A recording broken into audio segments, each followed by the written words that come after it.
दोस्तों, क्या महाराष्ट्र के मुख्यमंत्री देवेंद्र फडणवीस इस्तीफा देंगे? महाराष्ट्र की 288 सीटों में से 150 सीटों पर धांधली का एक बड़ा खुलासा हो गया है। क्या महायुति के सिर्फ 107 विधायक ही जीत पाए हैं? क्या अजीत पवार खुद अपना चुनाव 20,000 वोटों से हार गए थे? क्या अब उन 150 सीटों पर फिर से होगा चुनाव? शरद पवार गुट के विधायक ने बड़ा दावा कर दिया है। महाराष्ट्र से जुड़ी बड़ी खबर निकलकर सामने आ रही है। हर एक खबर पर विस्तार से चर्चा करेंगे। क्या ईवीएम से छेड़छाड़ कर महायुति ने महाराष्ट्र का चुनाव जीता है? इस वीडियो में आगे मैं आपको बताऊंगा कि ईवीएम के मुद्दे से जितना चुनाव आयोग अपने आप को बचाता रहा है, उतना ही उसका पीछा अब किया जा रहा है। जितना भी राजीव कुमार कह ले कि मशीनों में छेड़छाड़ नहीं हो रही है और केंद्र सरकार जितना भी राजीव कुमार का बचाव कर ले, लेकिन यह मुद्दा अब उनका पीछा नहीं छोड़ रहा है। तो दोस्तों, जिस तरीके से शरद पवार गुट के विधायक ने बड़ा दावा किया है कि महाराष्ट्र में इतनी सीटों पर धांधली हुई है और सिर्फ महायुति गठबंधन की 107 सीटें ही आई हैं, बाकी 150 सीटों पर मशीनों में हेराफेरी करके चुनाव जीता गया है। जिस तरीके से महाराष्ट्र चुनाव के नतीजों के बाद से यह सवाल उठ रहा था और जिस मारकवाड़ी में लोगों ने कहा कि हम बैलेट पेपर से चुनाव कराकर देखना चाहते हैं कि आखिर यहां की जनता किसको वोट कर रही है, लेकिन पूरी तरीके से वहां पर प्रशासन लगा दिया गया, धारा 144 लागू कर दी गई और लोगों को बैलेट से चुनाव नहीं करने दिया गया। अब उसी मारकवाड़ी के विधायक ने साफ तौर पर एक बड़ा आरोप लगाया है और कहा कि इसका पूरा सबूत मेरे पास है। तो क्या देवेंद्र फडणवीस की मुश्किलें बढ़ने वाली हैं? क्या राजीव कुमार की भी मुश्किल बढ़ेगी? क्योंकि अभी तक वहां के निचली अदालतों में मामला पहुंचा है और सुप्रीम कोर्ट तक मामला लाने की तैयारी की जा रही है। और जिस तरीके से हरियाणा चुनाव में धांधली की खबरें आई थी और वो मामला हरियाणा और पंजाब हाई कोर्ट पहुंचा है, तो क्या सुप्रीम कोर्ट के जरिए से अब बड़ा फैसला होने वाला है? पहले हम महाराष्ट्र की उस खबर पर नजर डालते हैं जिसमें शरद पवार गुट के विधायक ने बड़ा दावा किया है। देखिए, खबर आपके स्क्रीन पर है। ईवीएम से छेड़छाड़ कर महायुति ने जीता महाराष्ट्र चुनाव, 20,000 वोटों से हारे हैं अजीत पवार। शरद पवार गुट के विधायक का बड़ा दावा। और दूसरी हेडलाइन है, शरद पवार गुट के विधायक उत्तम जानकर का बड़ा दावा, बोले आंकड़ों में अजीत पवार चुनाव हारे हैं। तो दोस्तों, जिस तरीके से महाराष्ट्र चुनाव के नतीजे आए, उस नतीजे के आने के बाद से ही लगातार ये सवाल उठ रहा है कि क्या चुनाव आयोग इस देश में अब निष्पक्ष चुनाव नहीं करवा पा रहा है?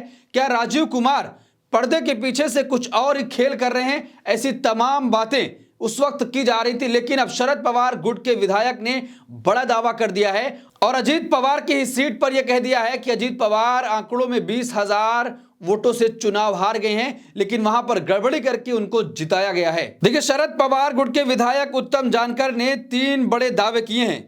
जानकर ने कहा कि महायुति के सिर्फ 107 विधायक ही जीते हैं और दूसरा उनका दावा है कि महाराष्ट्र की 228 सीटों में से 150 पर धांधली हुई है। देखिए, महाराष्ट्र के जिस मारकवाड़ी गांव से बैलेट पेपर के जरिए चुनाव कराने के ताजा आंदोलन की शुरुआत हुई, उसी गांव के विधायक उत्तम जानकर ने 3 बड़े दावे कर खलबली मचा दी है। एनसीपी शरद पवार गुट के विधायक उत्तम जानकर ने आरोप लगाया कि महायुति गठबंधन ने ईवीएम में छेड़छाड़ कर महाराष्ट्र चुनाव जीता है। भारतीय जनता पार्टी ने इस दावे को अभी तक खारिज बता दिया है। हम आगे वीडियो में बात करेंगे कि उत्तम जानकर के दावे क्या हैं और किस तरीके से वो कह रहे हैं कि अजीत पवार 20,000 वोटों से अपना चुनाव हार चुके थे और जिस तरीके से 150 सीटों पर धांधली का बड़ा दावा कर रहे हैं कि क्या सचमुच में वहां पर धांधली हुई है। और जिस तरीके से नतीजों के बाद से ही कई प्रत्याशियों ने पैसे जमा करके फिर से मशीनों की जांच कराने के लिए आवेदन दायर किया था, लेकिन चुनाव आयोग ने अभी तक उस पर कुछ भी नहीं किया है। और खबर उसी बीच आती है कि डेटा पूरी तरीके से इरेज कर दिया गया है, यानी चुनाव आयोग ने सारा डेटा डिलीट कर दिया। तो अब जानकारी कहां से दी जाएगी और जांच कैसे होगी? जब हरियाणा चुनाव का मामला पंजाब और हरियाणा हाई कोर्ट पहुंचा और वहां से यह ऑर्डर दिया गया कि जो जानकारी मांगी जा रही है चुनाव आयोग को देना होगा, तो रातों रात नरेंद्र मोदी की सरकार और चुनाव आयोग ने मिलकर उस कानून में बदलाव ही कर दिया कि अब कोई आम जनता चुनाव आयोग से कोई भी जानकारी नहीं मांग सकती है।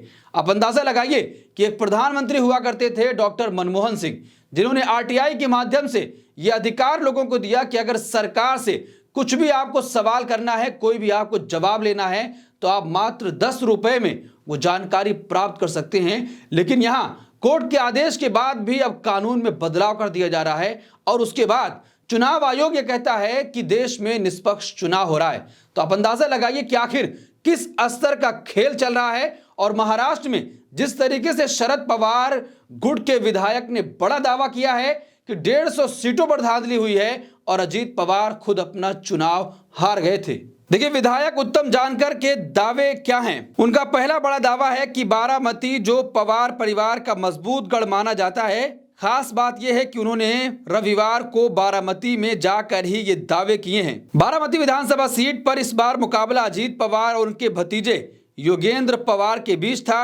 उत्तम जानकर का दावा है कि अजीत पवार जीते नहीं बल्कि 20,000 वोटों से चुनाव हारे हैं। अपने दावे के समर्थन में जानकर ने कहा कि उन्होंने बारामती और मांड विधानसभा सीट पर हर उम्मीदवार को मिले वोट शेयर का अध्ययन किया है। इसके बाद उन्हें समझ आया कि मांड विधानसभा सीट पर ईवीएम में 1 पर 5 की सेटिंग लगाई गई थी। बीजेपी उम्मीदवार को 1,13,000 वोट मिले, इसमें से 30,000 वोट दूसरे उम्मीदवार के हैं, जबकि ईमानदारी से देखें तो वो तकरीबन 13,000 वोट से चुनाव हारे हैं। इस तरीके से अजीत पवार भी बारामती में 20,000 वोट से चुनाव हारे हैं। तो जिस तरीके से कह रहे हैं कि 5 मशीनों के पीछे ये पूरी तरीके से खेल किया गया है और 3 मशीनों के पीछे भी ये खेल किया गया है, ये बड़ा दावा उनका पहला था। और दूसरा दावा है कि 107 सीटें ही महायुति गठबंधन को मिली हैं और 150 सीटों पर पूरी तरीके से धांधली हुई है।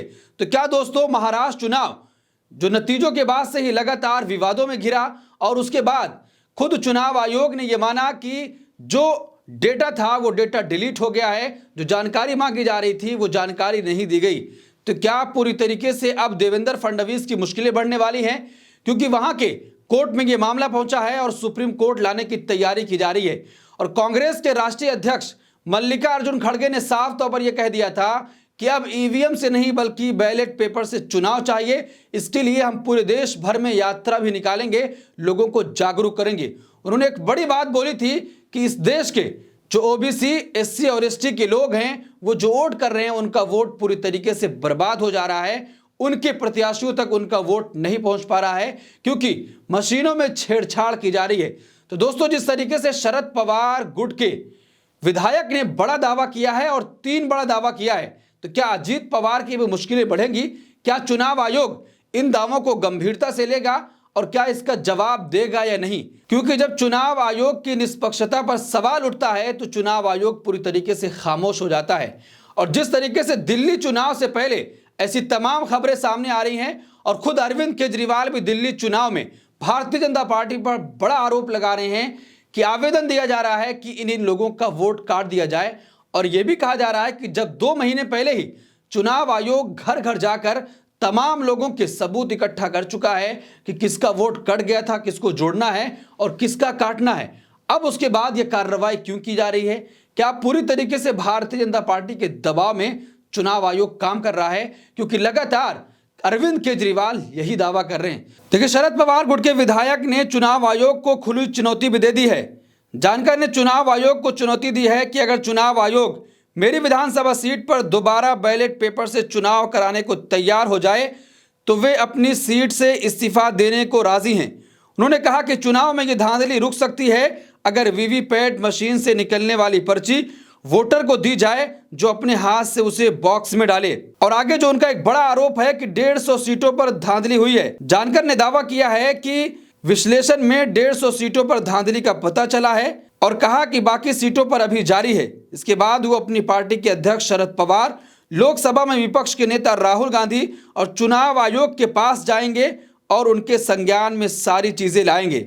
तो दोस्तों, पूरी तरीके से जो बड़ा आरोप लगाया है कि क्या इन आरोपों का और जिस तरीके से चुनौती भी दे रहे हैं चुनाव आयोग को, क्या चुनाव आयोग उनकी चुनौती को स्वीकार करेगा?